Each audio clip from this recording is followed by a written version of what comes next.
આજે તો જોવા મળી હાંડો ચોકડી પર કાવાસાકી 650.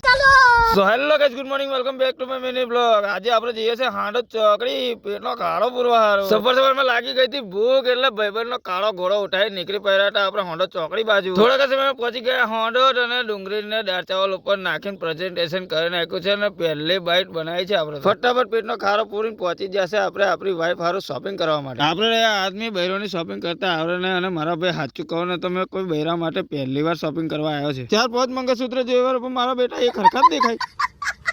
જેમ તમે એક મંગળસૂત્ર પસંદ કર્યું, મારા ભાઈ મારી નજર પડી જે કાવાસાકી 650 બાઇક ઉપર. મારા ભાઈ આગે ઉભી રહેલી એટલી ડેન્જર લાગતી હતી ને કે તમને હું વાત કરું. ખેર આપણા નસીબે એ નહીં, પણ આ તો છે આપણા સચિનભાઈ પાસે R15 છે, જેની અમે બધા ખૂબ જ મજા માણીએ છીએ. અને આજે છે હોળી, એટલે હોળિકા જલાવવા માટે આપણે આવી ગયા છે લાકડા ભેગા કરવા માટે. આ બધા આપણા ગામડા જ માણસો છે. સૌથી પહેલા શરૂઆત કરી જેટલા પણ લાકડા દટાયેલા છે અને ટ્રેક્ટર વડે બહાર કાઢવા માટે. ટ્રેક્ટરના પાછળ દોરી બાંધીને બધા લાકડા બહાર કાઢી દીધા છે. હવે કામ ચાલુ થશે આપણે ટ્રેક્ટરમાં લાકડા ભરવાના. આટલા બધા માણસો હતો એટલે જોવાનું નતું ને મારા ભાઈ આ બધા જેટલા પણ લાકડા દેખાય છે ને એટલે વરહોથી હુકાય છે, એટલે બધા લાકડા હુકાયેલા જ હતા, એટલે બહુ વજન પણ નતો. જેમ તેમ કરીને આ લાકડું ઉપર ચડાવ્યું ને બીજી લાકડું ચડાવવાનો વારો આવ્યો. અને મારા મોટા ભાઈ આટલા બધા માણસો ભેગા થાય એટલે મસ્તી તો હોય જ. આપણા રાકુલભાઈ નું ખાલી તમે ભાષણ સાંભળો.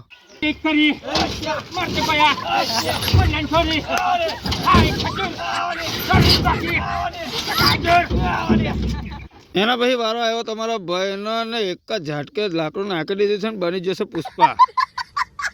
એક ટ્રેક્ટર ભાઈને લાકડા મોકલાવી દીધા છે ને બીજા ટ્રેક્ટરના ભાડા કરવાના હતા, એટલે ફટાફટ દોયરું બાંધીને ખેંચવાનું ચાલુ કરી દીધું છે મારા ભાઈ. પછી તમારો ભાઈ બનવા કરતો તો જંગલનો ડાકુ હકરો બકરો નાખીને, પણ બોડીના હિસાબથી મારી કટાર તો હકરો મોટી લાગતી હતી.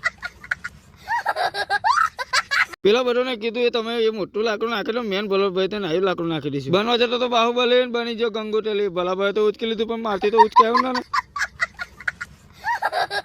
જેમ તેમ કહીને બધોને મનાવવા લાકડું અંદર નાખ્યું. મારા બેટા મોટા નટા ને કહેતા હતા એકલું નાખ્યું હતું. સોની મોની હવે મોટા લાકડા અરકટી ના નાના લઈને જીધો, એટલે મેવરી નાના અંદરમાં લાકડા લઈને ટ્રેક્ટરમાં નાખવાનું ચાલુ કરી દીધું છે.